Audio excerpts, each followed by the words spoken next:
rito, Bro Wendell. Walang nakasulat. Walang nakasulat, Bro Wendell. Oh. Okay, ganito po yun. Yung huling sinabi niya kasi, patungkol kay Abraham, na si Abraham ay sumasamba sa pangalang Yahweh. Hinahanap natin yung katibayan. Sabi niya na sa Genesis 18. Ngayon, hinahanap natin yung talata. Nasaan ngayon sa Genesis? Pakibasa mo. May Biblia tayo rito. Babasahin natin. Nasaan? Bro, ang tinatanong ko, patungkol kay Abraham. Dapat mabasa mo sa Biblia na si Abraham ay nagturo o sumamba sa pangalang Yahweh. Yon, mga kapatid, no?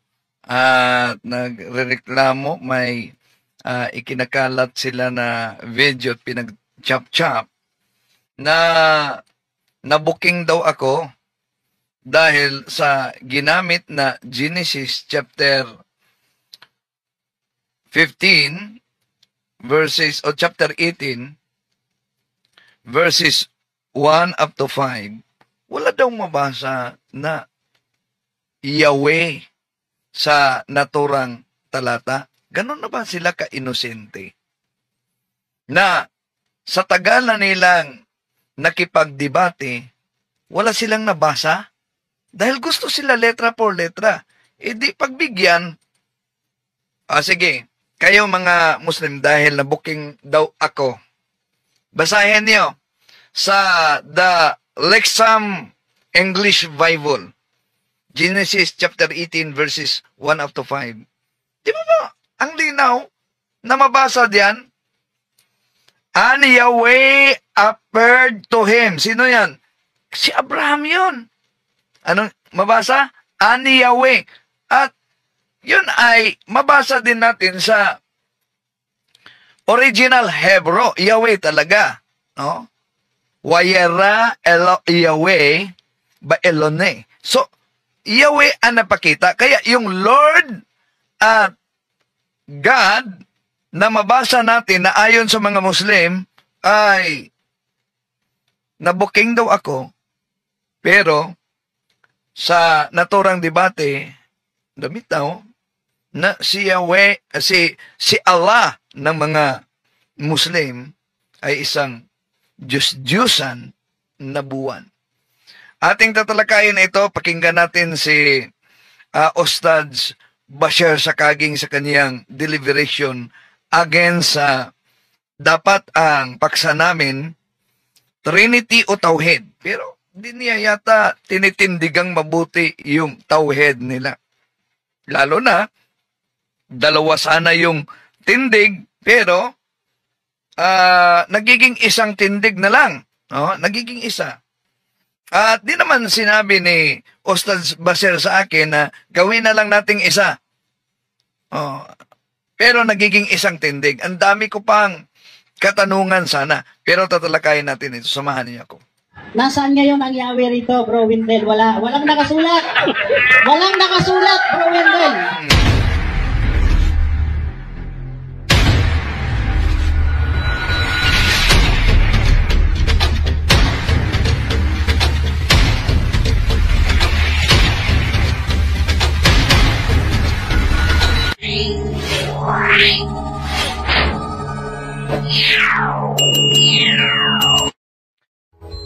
Kumusta? Muli ito inyong lingkod, Brad Wendell Talibong, makasama ninyo sa pagkakataong ito.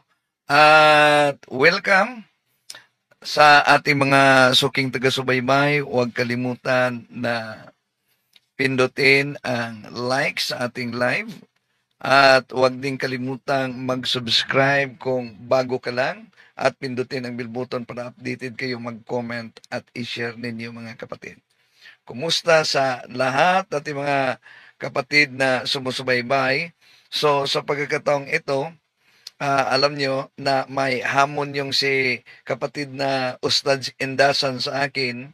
Siya na ba ang susunod na harap dahil may hamon siya? Walang personalan. Wendell, hinahamon kita ng debate.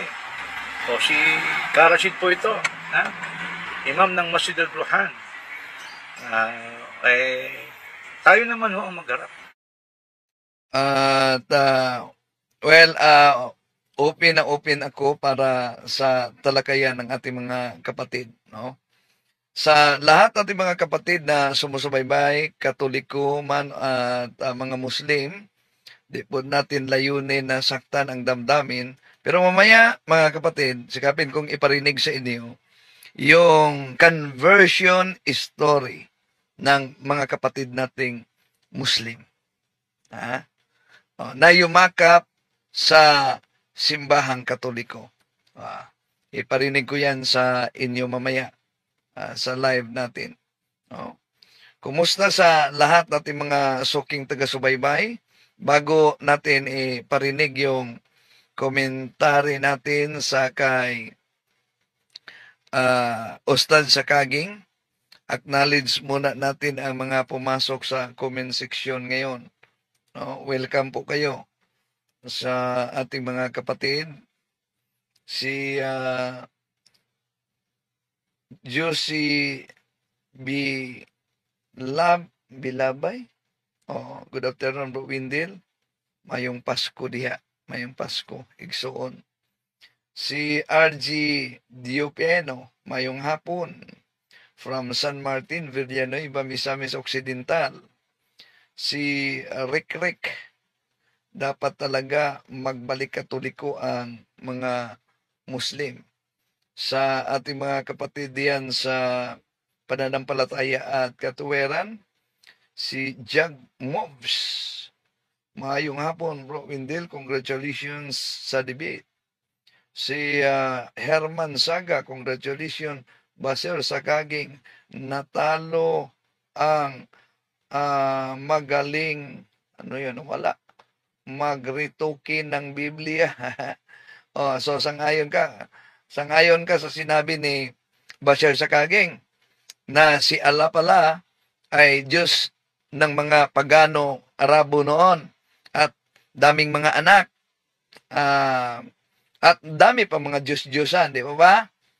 Sangayon ka ba sa nabasa at binasa mismo ng moderator at nabasa ni Sakaging na si Muhammad sinasamba pala ng mga Muslim? Okay, ito pa sa ating mga kapatid. Sila si Troy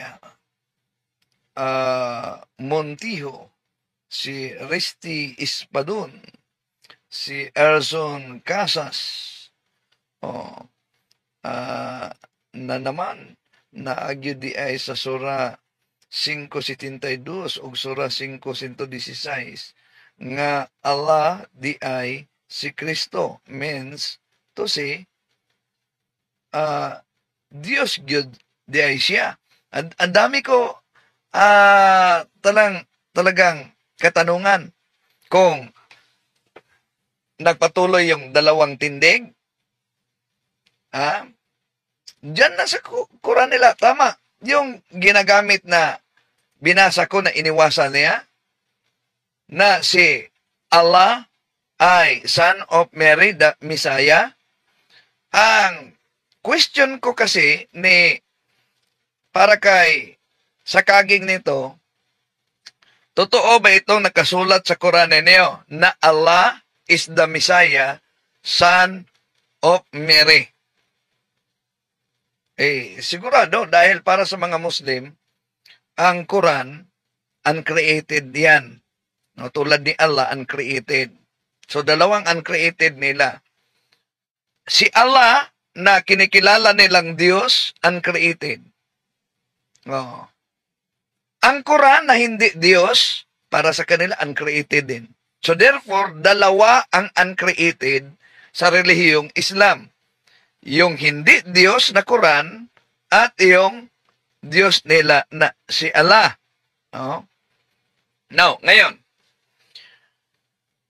napakaganda sana kung na dalawa yung tindig, no? Dahil nagiging isa na lang ang tindig sa debate namin. Dahil kahit sa kanilang Quran, pwede siyang tanungin doon. Ito bang binanggit na Allah? Ito ba'y Diyos o hindi? Paano niya yan sasagutin? kayo mga Muslim, kung tanungin ko kayo, yun bang binanggit sa inyong Quran na Allah, Son of Mary, the Messiah? Asan yan? Quran Kapitulo 5:72. Allah is the Messiah, Son of Mary. Ang tanong diyan, mga kapatid, si Allah ba dito, Diyos o hindi? Bigyan ko kayo ng ideya kung makipagtalakayan sa mga Muslim. Natural. Sasagot sila na si Allah, Diyos. Di po ba? Kaya ang follow-up question sana dito kung dalawang tindig, mga kapatid, dahil si Allah ay Diyos, pero ang binanggit dito, Allah is the Messiah, Son of Mary. Sino ito? Ang Panginoong Hesukristo? O si Allah mismo? O paano niya yan sasagutin? E di kung sasabihin niya si Panginoong Hesukristo yan, na dahil sa ibang Quran kasi may close parenthesis. Allah, close parenthesis, Jesus, the Messiah, Son of Mary.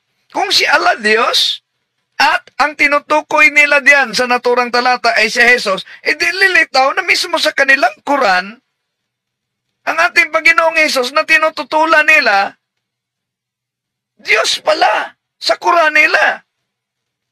Dahil ang nakasulat, Quran 5:72, Allah is the Messiah, Son of Mary.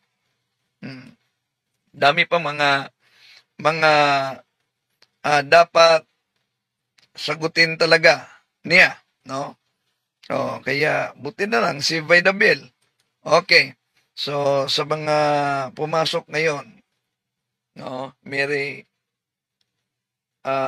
Crampunas, good afternoon, Bro Windel, Sarah,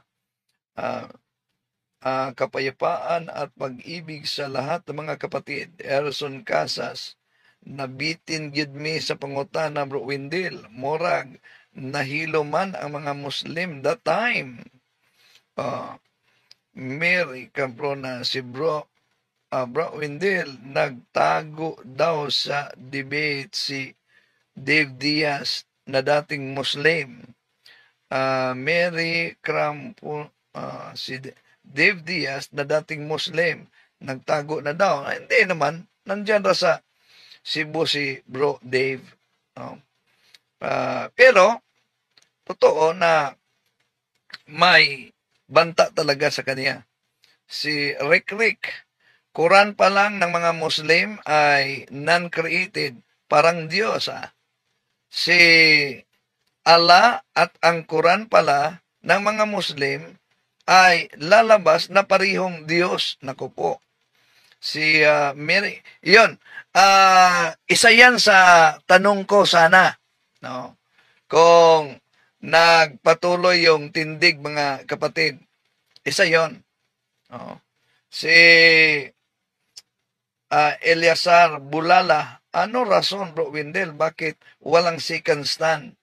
Maganda sana yon. Una, alam ni Bro Baser na sinabi ko sa kanya, Bro, may request, yung moderator po, di bang isa na lang daw umano na tindig. Sabi niya, hindi. Tuloy natin, dalawa. So, dalawa.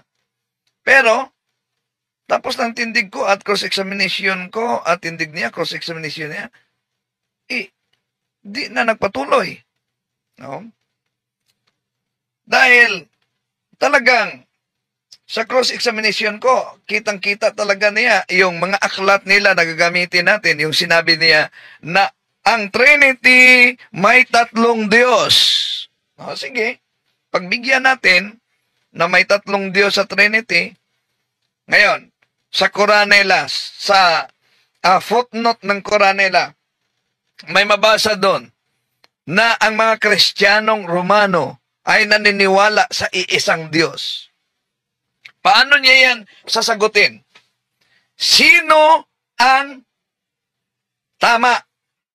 itong Quran scholar ninyo na si Marmaduke Pickthall na nagsabi na ang Roman Christians o Christian Romans ay naniniwala ng iisang Diyos. Mayroon pa sa isang aklat nila na ang Trinity ay iisang Diyos, tatlong persona.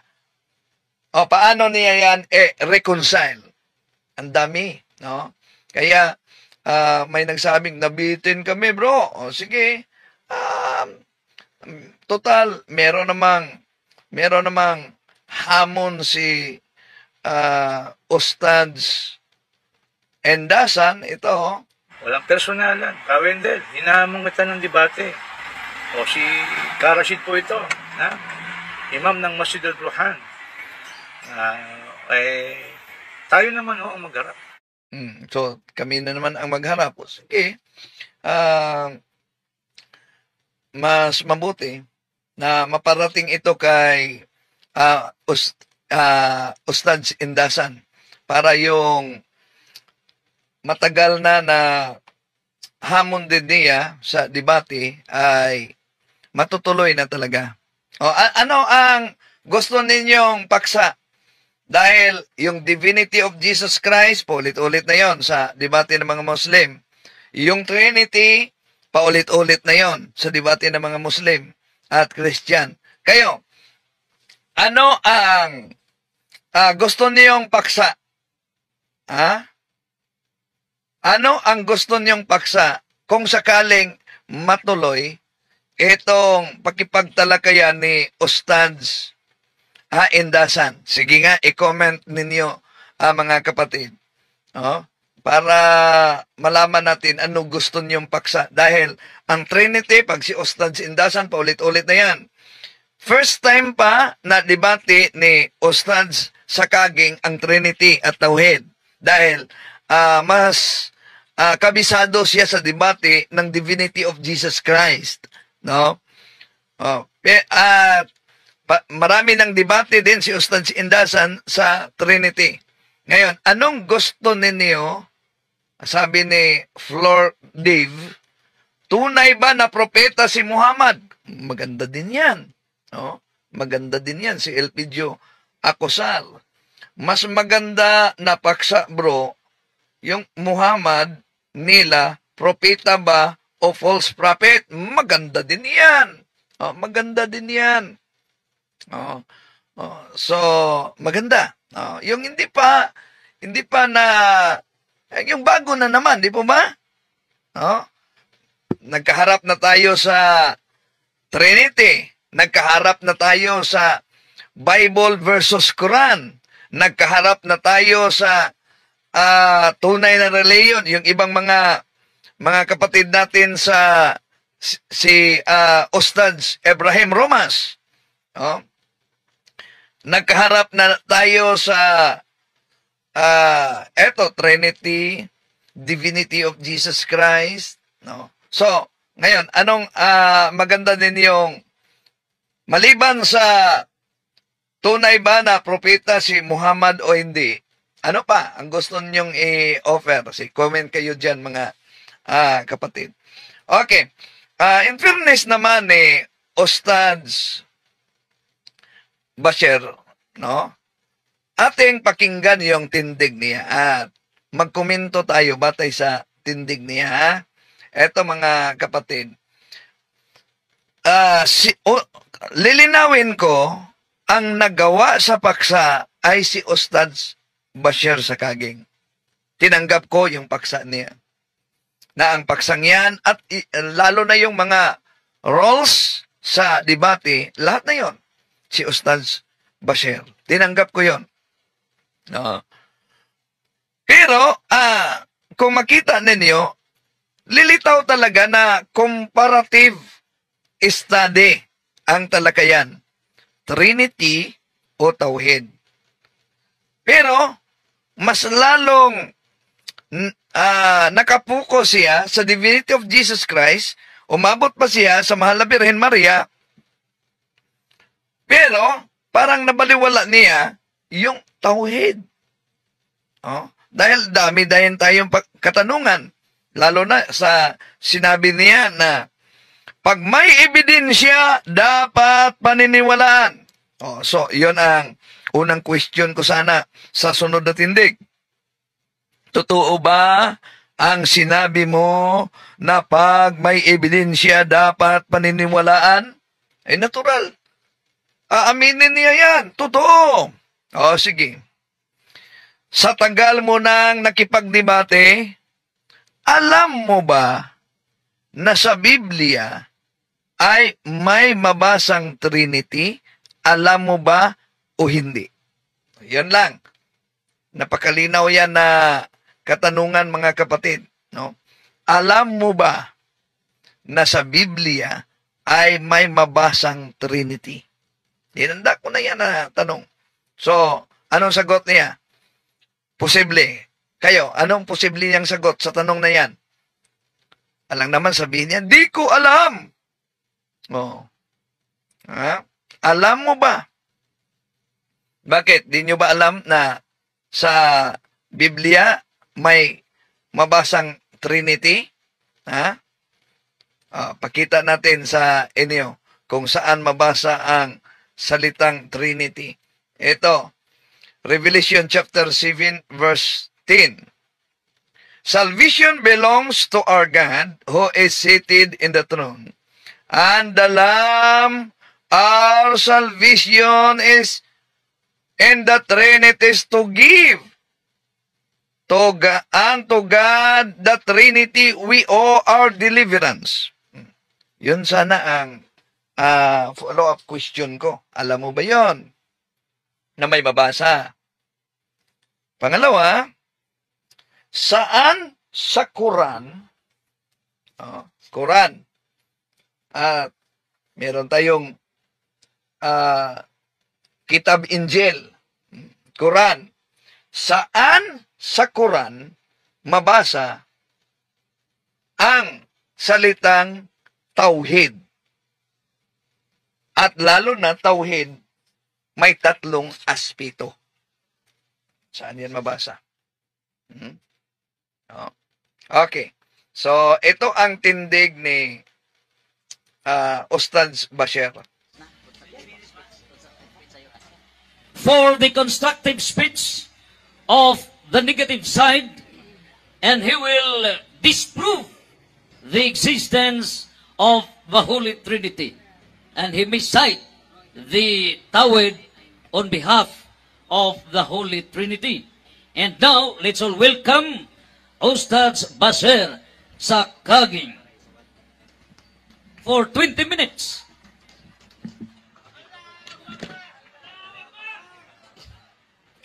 A'udhu billahi minasyaitanir rajim. Bismillahirrahmanirrahim. Alhamdulillahi rabbil alamin. Assalamualaikum warahmatullahi wabarakatuh. Sa ngalan ng Allah, ang mahabagin, ang pinakamaawain.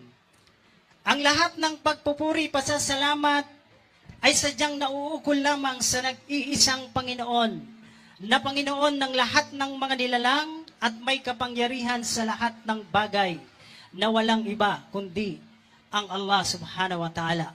Nawa, sumaatin ang kapayapaan, biyaya, pagpapala ng dakilang tagapaglikha na walang iba kundi ang Allah subhanahu wa ta'ala. Magandang hapon po sa inyong lahat at sa lahat po ng mga kapatiran, jazakumullahu khairan. Pagpalain po kayo ng Allah sa lahat po ng mga... May hinanda ako na katanungan nito para sa Sikang Tindig. Gamit yung aklat nila, mga kapatid. Nasa aklat nila na yung Allah hinati sa dalawang salita. Al at yung la. Doon sana papasok. Kaya doon na lang natin tinatalakay sa konklusyon. Na alam mo ba na ang salitang la, al, ay God, tulad sa salitang almanat, God manat, no? Al, God. At alam mo ba na ang salitang la ay pangalan ng buwan? Alam mo yan o hindi? kung may mabasa ako na ang La ay pangalan ng buwan. Sang-ayunan mo ba? May nanda ako na aklat nila. Oh. Kung ang Allah ay hindi Diyos-Diyosan ng mga pagano, kung ang Allah ay hindi Diyos-Diyosan, hindi yung araw, tanong, buwan, tanong, kaya nga, doon natin tinatalakay sa konklusyon na lang. Anong kaugnayan sa mga buwan na inilagay ninyo sa tatak sa inyong daming mga Muslim kasi na may nakalagay na mga buwan sa ulo din nila at sa kanilang muski. No? No. So, maganda talaga, no? Pero hintayin natin susunod. Mas mabuti yung mga Cebuano pa na alang-alang. Okay. Tuloy natin. Nag-organize dito, naging bahagi po dito. Umasa tayo sa biyan Punta tayo sa banat niya. na paniwalaan at sundin ng mga tao para magkaroon ng tiyak na kaligtasan. So bilang isang Muslim, tayo po ay tumitindig na ang Allah, siya lang mag-isa, wala nang iba, maliban sa Kanya. Yung sinasabi pong tawhid, yan po ay sinasabi po na kung saan kaisahan ng Allah. Kapag isang Muslim, May nanda tayo na tanong diyan. Yung tauhid ay kaisahan ng Allah. At iinugnay natin sa una niyang tanong, pahayag, na pag walang ebidensya, di dapat paniniwalaan. Kaya, saan mabasa sa Quran na ang tauhid kaisahan ni Allah? Yung salita, dahil ayaw nilang paniniwalaan ang salitang Trinity dahil di daw mabasa sa Biblia. Pero, kita nyo naman, iwan ko kung inosente ba sila na may mabasang Trinity diyan sa Biblia na nabasa na natin mga kapatid. Eto, salvation belongs to our God who is seated on the throne.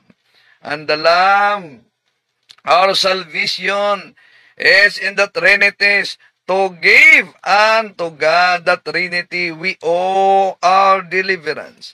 Although, yung pananampalataya natin mga Katoliko, we are not Bible alone. Di ba? Di naman tayo Bible alone.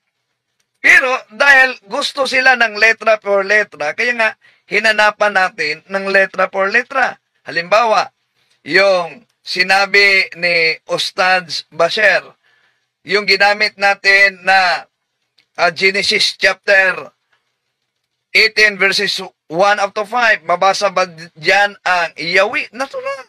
Lalo na sa Hebrew Bible. Napakalinaw yan.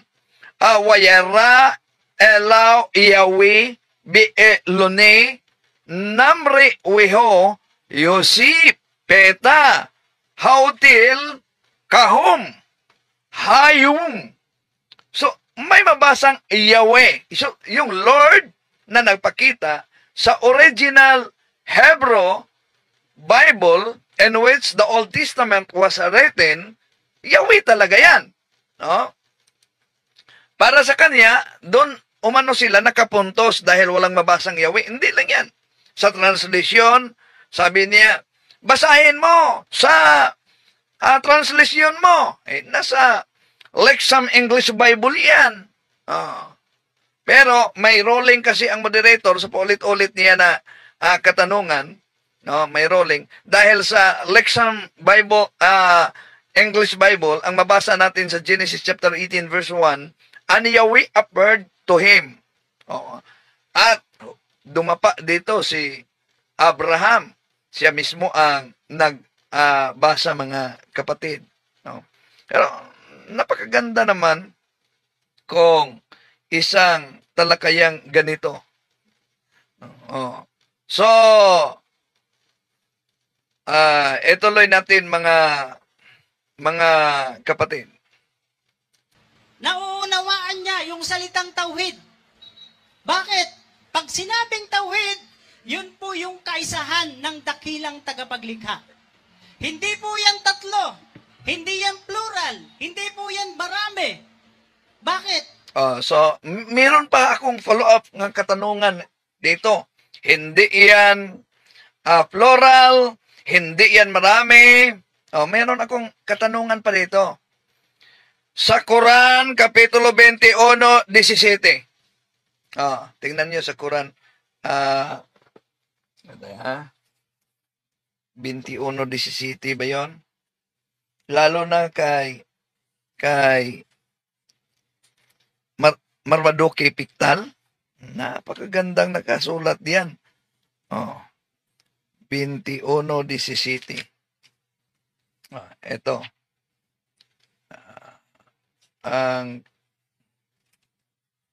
nakasulat sa kanilang Quran. Ito. Had we intended to take a pastime. Sino itong we? Natural ang sagot niya, si Allah. Ito ang nakasulat ha. Had we intended to take a pastime, we could surely have taken it from us. Sino itong us? At sino itong we? Si Allah.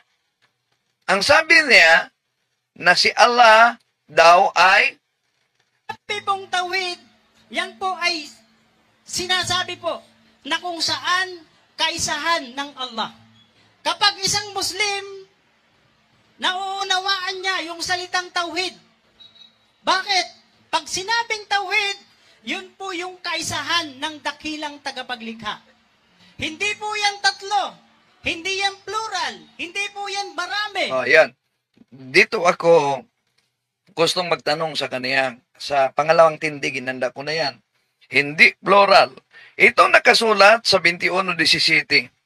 Had we intended to take a pastime, we could surely have taken it from us. Ito bang us at ito bang we? Plural o singular? Sino ito? Si Allah. Alam na ninyo ang sagot nila. Plural and respect yan. Plural and respect. Bakit? Asan mabasa sa Quran na pag singular and respect di pwede? Di ba? Okay, tuloy natin. Bakit? Iyan ang itinuturo eh. Tandaan natin ha, walang Muslim na nagdidebate sa buong daigdig kung ilan ang Diyos. Kaya nagtataka tayo sa ating mga kababayan. Iisang batayan, pero hindi sila magkasundo. Nagtataka umano siya. Hindi, dinala ko din inanda ko din ang aklat nila. Ang daming sikta na hindi din kayo magkasundo. At may mga nag-aangkin na sila din mga propeta. Dami. At di lang yan po. Sinasabi na ang Islam, ano daw ang Islam, ang tauhid, ito'y para sa siguradong kaligtasan. Pero alam niyo ba, ito pa ang gusto kong itanong sa ating kapatid. Bakit? Dahil kung tingnan natin ang Quran, Kapitulo 3:54, alam niyo ba? Ang mabasa diyan sa Arabic, wa makara Allahu, wa Allahu yaro al makirena. Anong mabasa diyan? Di ba si Allah was deceptive? For Allah is the best of deceivers. Sa ibang mga salin ng Quran, iba ang translasyon. Pero may Quran na mabasa na si Allah is the best of deceivers. Bay, delikado yan dahil sa Revelation chapter 12 verse 9, the great dragon was rolled down, the ancient serpent, and called the devil and Satan, the deceiver of the whole world. He was rolled to the earth, and his angels with him. So, yon mga kapatid, ang ating mga kapatid sa Balik Islam, pinag-aralan nila yung Biblia, ginagamit nila, no, para, saan? Sabi ni Trinity Plural of Majesty din. No. So,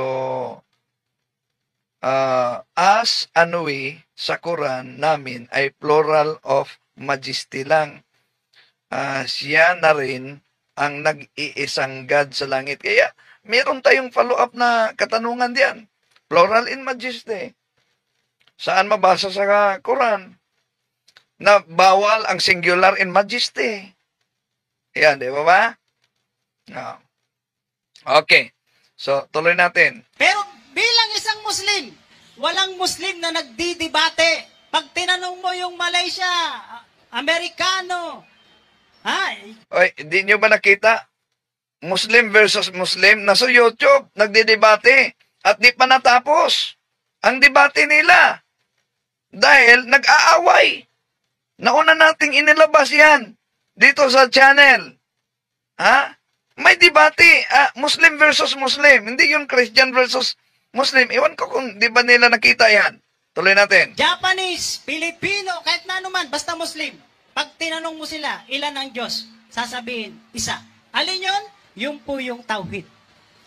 Kaisahan ng Allah subhanahu wa ta'ala. Kaya kung ang dapat may batayan, ang tanong dito, saan mabasa sa Quran ang salitang tauhid? Di ba? Tutol sila sa salitang Trinity dahil di daw yan mabasa sa Biblia. Pero alam nyo, ang Trinity mabasa sa Quran nila. Yun ang binanggit natin. Ang problema lang, kaya questionable ang pagka-Diyos ni Allah kung siya ay tunay na Diyos dahil ang tatlong persona, puro Diyos. Para sa Quran, nakasulat yan. At ang pangatlo, alam niyo ba? Ang pangatlo na Diyos, ayon sa Quran, Kapitulo 5, 116, ang mahal na Birhen Maria. Kaya, yon ang dahilan kung bakit ginamit niya yung aklat na ginamit sa grupo ng Iglesia ni Cristo. Pero, inanda ko rin yon. Asan ba yung aklat na yon? Inanda ko yon. Ginamit niya. Dahil diniyos daw si Santa Maria dahil may salitang pagsamba. At doon yun ang resulta kung bakit tinanong ko siya, batay din sa kanilang footnote sa Quran. Ito. Okay, time. Before the interpellations, we would like to request the audience, let us respect the speakers, and please behave. We want to fully understand sa lahat na kanilang binabanggit. Kinakailangan po talaga na liwanag sa lahat. We would like to appreciate both speakers. Very relaxed po sila.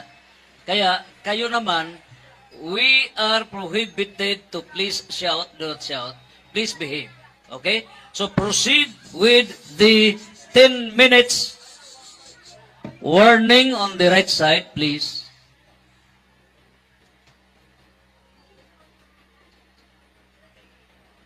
Resume for 10 minutes. Questions.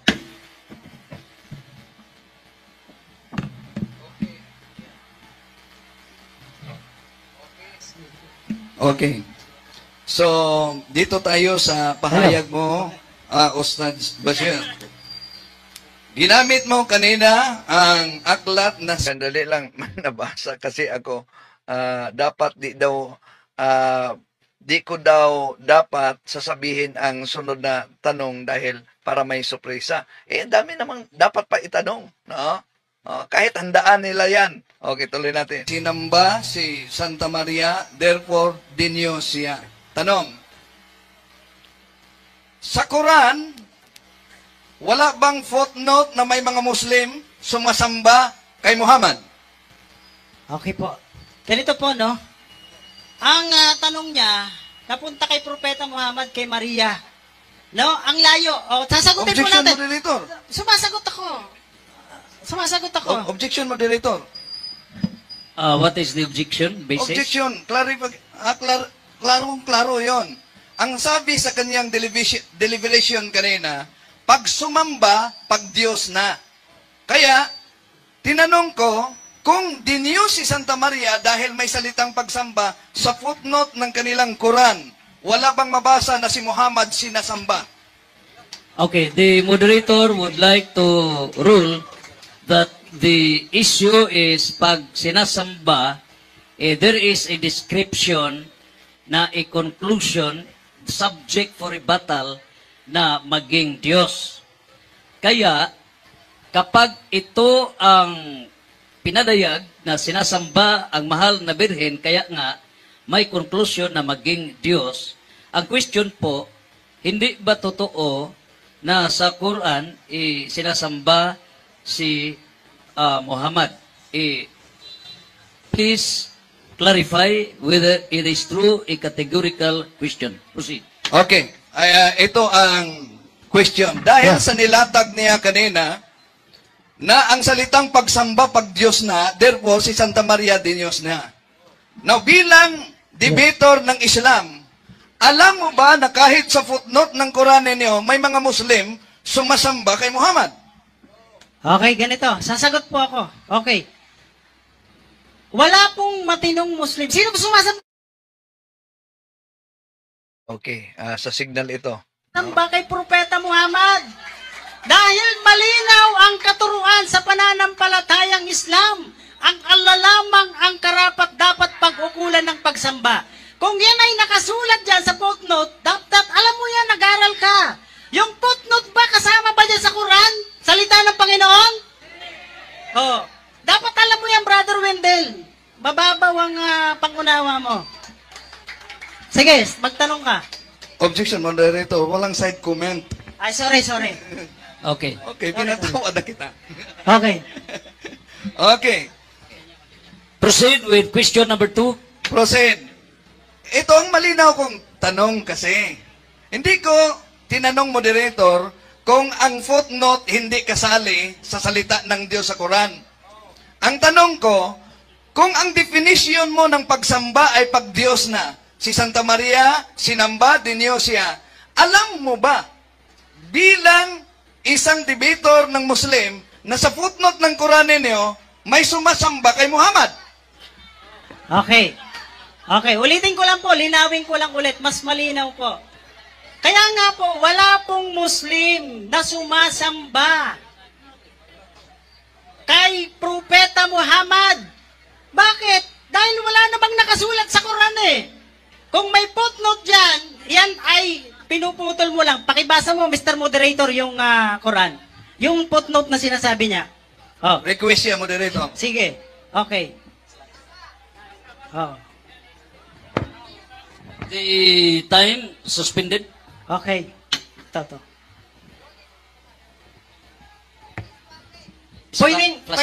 Pwedeng buo para at least paki-explain na rin sa mga audience natin. Ako nahawak. Okay, ako lang. On the morning when the Prophet died, Abu Bakr came into the mosque at Al-Madinah and found the people all distracted, and Umar telling them that it was a sin to say that he was dead, and Bakar went and ascertained the truth, and coming back into the mosque, cried, Lo, as for him who worshipped Muhammad, Muhammad is dead.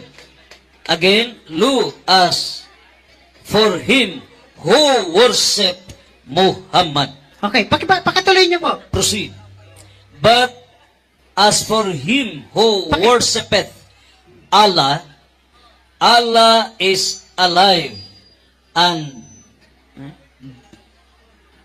death not. Then he recited this verse, and it was I, if the people had not known till then that such a verse had been revealed. Pakiulit nga po dito, pakiulit nga po dito. Dito po, dito. Pakiulit lang po. Pakiulit lang po. Sige. Ito po, for him.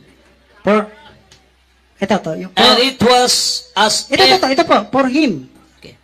Para For maintindihan nila. him, Okay. for him Okay. who worshipped Muhammad. Okay. Period. Saglit lang po. Muhammad Okay. is dead. Okay, Muhammad is dead and But as for him okay. who worshipped Allah, Okay, Allahu Akbar. Okay, okay. Sige. Allah is alive. Okay. Okay, mashallah. Sige. Proceed. Okay. Paki-explain mo nga, Mr. Moderator. The moderator has no role to explain on both sides. Okay. The moderator has only to rule on Okay. both sides. Okay, sasagutin ko po. Sasagutin ko. Tanong. Sasagot ako. Sasagutin ko po yun. You Oras have the ko. floor. Yes, okay. Unang-una, maliwanag po yung nakasulat. Kung sino daw ang sumasamba kay Muhammad, si Muhammad ay patay na. At kung sino naman ang sumasamba sa Allah, ang Allah ay nananatiling buhay. Oh, pinutol niya eh. Oh, huling-huli. Okay. Huling-huli ka ngayon. Hindi ka makakalusot, si Basir ang kausap mo. Sunod na tanong. O sige, Oo. tanong. Sunod na tanong. Itong nakasulat sa footnote ninyo na pilit mong iniwasan, who worship Muhammad, ito ba'y present tense o past tense? Okay, ganito yon.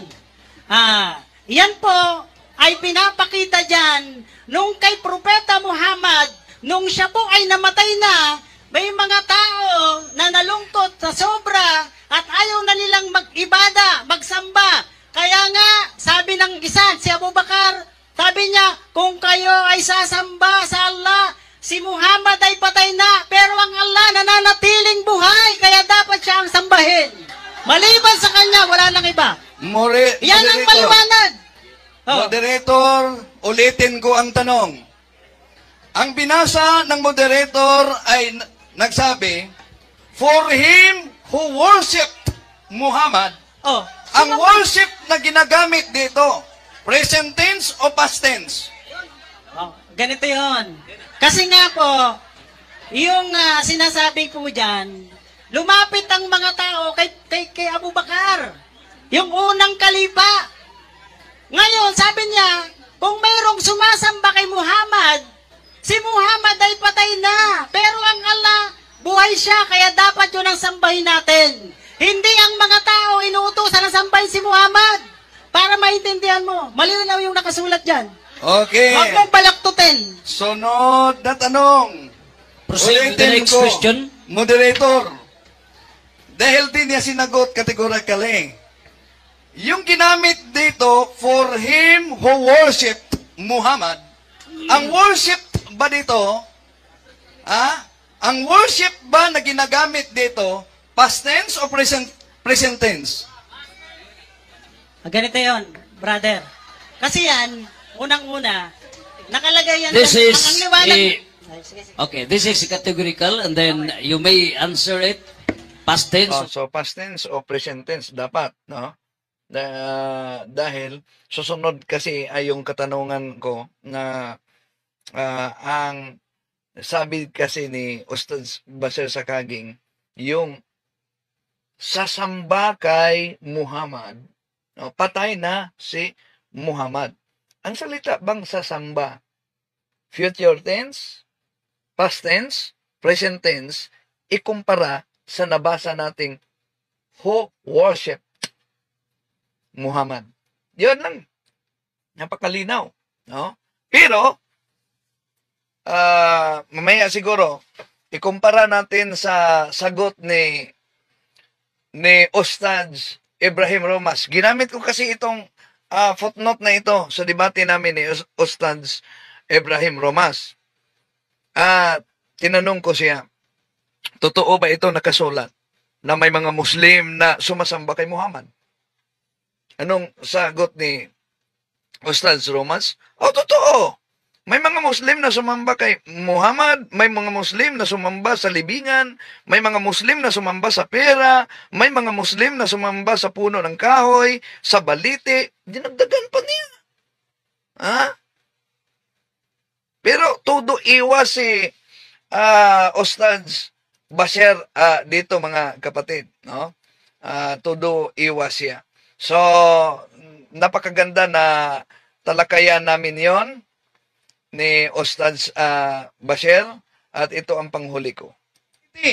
Kaya nga, tinanong ko kanina kung alam ba niya na sa Biblia may Trinity mabasa. No? Tinanong ko kanina pero hindi agad sinagot ng ating kapatid. Ito mabasa. Dahil naghanap ng letra por letra. Ito. And in loud voice they cried out, saying, salvation belongs to our God who is seated on the throne, and the Lamb, our salvation, is in the Trinity. Napakita ko sa Biblia yung paksa namin. Pero ang paksa na tauhid, di ko narinig na binasa niya sa Quran. Ang salitang tauhid. Di ko nabasa. Di nabasa din. Kaya mga kapatid, mag-isip-isip na kayo. Tama ang ating kapatid, nakaharap ko na isang bisis lang tayo dadaan dito. Yung sinabi niya, si Allah walang anak. Pero binanggit niya kanina na si Allah ay may 3 anak at may mga Diyos-Diyusan pa sa mga pagano na mga Arabo. Therefore, ang kanilang pananampalataya ay nanggaling mismo sa mga pagano. Kaya mga mahal na kapatid, sorry kung nasaktan kayo, pero ito talaga ang katotohanan. Na ang kasinungalingan, pag palaging inulit-ulit, ay magmukha talaga ang katotohanan para sa ating mga kapatid na kulang ang kaalaman. Ang pagkadaya ay maranasan sa iba't ibang paraan. Pero napakasakit pag madaya tayo sa pananampalataya. Dahil nanganib pati ang ating kaluluwa. Viva Cristo Rey! Viva Cristo Rey! Viva Cristo Rey! Rodillo et Ecclesia. Maraming salamat. So, maraming salamat din sa mga kasama ni Ustad Bashir Sakaging sa napakagandang talakayan. At ito ay comparative study lamang. No? Comparative study dahil totoo naman yung sinabi na minsan lang tayo dadaan sa mundong ito. Totoo yung nakasulat sa Catechism of the Catholic Church na binasa ni Ustad Sakaging, pero kailangan ipaliwanag na ang relasyon natin sa mga Muslim na sila ay naniniwala sa iisang Diyos, sa Diyos ni Abraham, sila din ay maliligtas. Nasa ating Catechism of the Catholic Church. Kaya ang konklusyon lang ng mga Muslim, di na kailangan pa aanib kayo sa Kristyanismo. Diniklara na pala sa Catechism of the Catholic Church na maligtas. May side note yan. Yung LG number 16. Yung LG number 16, Lumen Gentium number 16. Through no fault of their own, do not know the true church of Christ or His Gospels, but nevertheless seek God with sincere heart, and try in their actions to do His will, as they know it for the dictates of their conscience. They too may receive salvation. So, sino daw ang maligtas? Through no fault of their own. Na ikaw ay ipinanganak ng Muslim, Hindi mo alam ang tunay na iglesia o ang ebanghelyo ng ating Panginoon Jesucristo. Ngunit, sa dikta ng konsensya ay namuhay ka sa kabanalan, yon, kasali ka sa kaligtasan. Pero kung ituloy natin ang pagbasa sa Catechism of the Catholic Church, it's 146, outside the church, there is no salvation. May side note din yan. Lumen Gentium number 14. The Church of Christ must be in nature, in service. It served men through the 12 apostles. It is to this church that all are obliged to belong in order to be saved. Those people who, though doubtful, deliberately refuse to seek out the true church, refuse to join it, cannot be saved. Say the Catholic Church is the ordinary means of salvation. Sabi ni kapatid na Mary Krapusmas, bakit maraming umalis at nagprotesta sa Katoliko? Ay, kapatid, katuparan yan, kapatid, sa unang Juan 2:18-19. Ano nakasulat sa unang Juan 2:18-19? Ang nakasulat diyan, kapatid, nandito na ang mga antikristo. Sila'y galing sa atin, ngunit sila'y humihiwalay sa atin upang makilala na sila'y hindi talaga kasama natin. San Mateo 24:24, lilitaw ang mga bulaang, mga ngaral, at daming madaya nila. Pero kapatid, mag-isip-isip ka naman, ha? Bakit? Dapat mag-isip-isip kayo. Kung naniniwala kayo na ang niyakap nyo na relihiyon ni Muhammad ay tiyak sa kaligtasan, basahin niyo ang Sunnah Musnad Ahmad Hadith number 15866. Anong mabasa diyan? Napakalinaw. Sinabi ni Muhammad yan na ang kaniyang sikta daw, ang kaniyang Islamic Ummah shall be divided into 73 sects. Ang isa ang pupunta sa langit, paradise, at ang isa ay pupunta sa impyerno. Ngayon, paano ngayon na paano masigurado na hindi kakaanim sa tinatawag na sa Al-Jama, Sunnah Ibn Jama Hadith number 3982 din. Mabasa. Nasabi ni Muhammad, may Islamic Ummah will be divided into 73 sects, one of which will be in paradise, and 72 will be in the hell. Oh, kaya nga, isa pa yan sa katanungan ko. Sa ginawa niya na paksa na sigurado, tiyak na tiyak ng kaligtasan, sino itong Islamic Ummah? Ummah meaning nations. No? Islamic nations. 72 ang pupunta sa impyerno, isa lang ang nasa langit. Sino ito na pupunta sa impyerno, na sigurado ng may impyerno? Di po natin layunin na saktan ang damdamin ng ating mga kapatid. Pero alam natin na marami sa inyo ang naghahanap sa katotohanan. Sabi ng ating Panginoon, Juan 17:17, Sanctifica ios in veritate, sermo tuos veritas est. Maraming salamat po sa inyong pagsubaybay. Ito yung lingkod, Brother Wendell Talibong. Hanggang sa muli. Maraming salamat. CFD, Tagbilaran City, Bro Kaloy, Sis Olga, mga kasama, Father Darwin Gitgano, at sa ating mga kapatid na mga Muslim, maraming salamat. Bye-bye. Kaya nga, tinanong ko kanina kung alam ba niya na sa Biblia may Triniting mabasa. No? Tinanong ko kanina pero hindi agad sinagot ng ating kapatid. Ito mabasa. Dahil naghanap ng letra por letra. Ito. And in loud voice they cried out, saying, Salvation belongs to our God who is seated on the throne, and the Lamb, our salvation, is in the Trinity. To make his message known is our responsibility. So here we are to pledge our lives to the